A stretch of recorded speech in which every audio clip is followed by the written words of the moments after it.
Welcome in, welcome back, or welcome to my channel. If you're new here, either way, I am just glad you decided to click in and see what I have to say. I hope it speaks. I hope you pull up a seat. I hope you stick around for a while.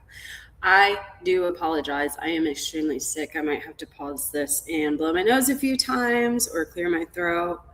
But thank you for being here through it with me. And I hope that you truly get something out of it. I truly hope that this helps somebody out there because I have been sitting with this um, pretty much my whole journey if you've been following along.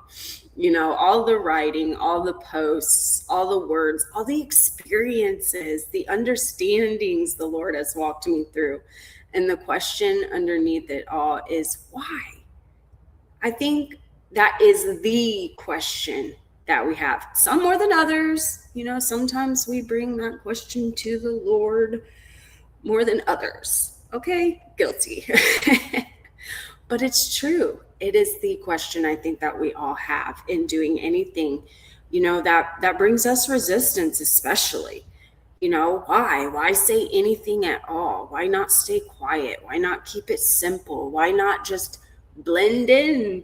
You know, it's so much easier. Look at him. So many times I've asked the Lord, why can't I just join in? Why can't I just be that?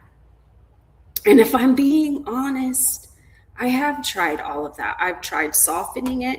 I've tried holding things back, but it never sat right. You know, those who have spoken with me over the years in private have heard this battle. You know, I have always said this right here should be what what I be talking about out there. You know, I've never felt more aligned in this is what I should be saying. And it's messy. It's messy, you guys, but because it's not coming from a place where I have it all together, where we have it all together. It's coming from a place of being brought out of it. You know, I know what it looks like to be on the other side of this, to sit in the crowd and think, that's not me, I'm fine, I already know this. You know, I know what it looks like to hear truth and realize that it's for you too, because I've been there. I thought it, I believed it, I lived it. And then mercifully, God opened my eyes. Not all at once, not in some perfect moment, but slowly, very honestly, and sometimes painfully. He started showing me things I didn't want to see, things I had justified, things I had ignored, things I didn't even realize there, popping up like, what? Where did you come from? I don't know. But it wasn't to shame me, it was to free me. And that changed everything. Because once you see it, once you really see it, you can't go back to pretending. Once you understand just how much you've been forgiven, you stop wanting to live like you never needed it. And that's where this comes from.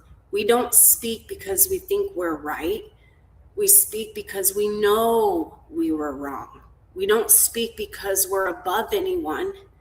We speak because we were sitting in the same place, and some of us are still sitting in some of the same places. And you know what? God met us there. And if you let him, he will meet you there. Not when we had it together, not when we had it figured out, right there in the middle of it.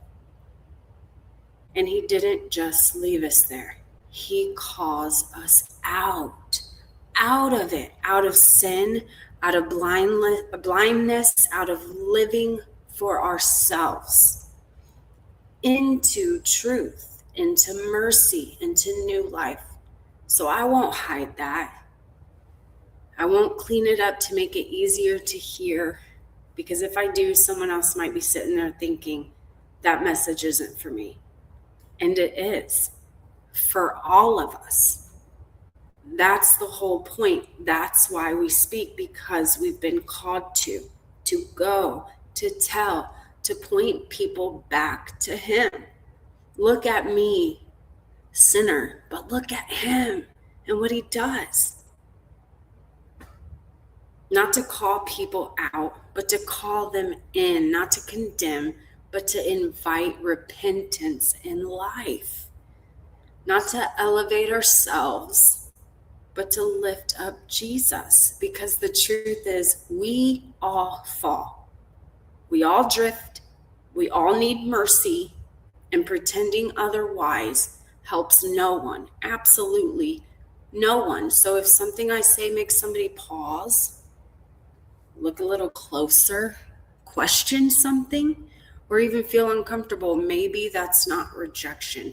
Maybe that's conviction. And conviction isn't the end, it's the beginning. So I'll keep speaking, not louder, not harsher, just faithfully, because I know what it's like to be on the other side of it. And I also know this: I wasn't just saved from something, I was sent for something. And so are you. So speak, not because we have it all together, but because He didn't leave us where we were. And we won't stay silent about a grace that changed everything. And that's all I have for you. Like I said, I hope this helps. I hope it gives you a little bit of encouragement and a reminder that we are called. We are called to go. I hope it helps out with all the whys out there. I have started to stop asking why so much, and I'm getting there. I'm getting there myself. It's a hard journey. It's a hard journey. And why is almost one of those things that naturally follow. Why? So I hope it helps. You all have a beautiful, beautiful rest of the night. Many, many, many blessings heading out.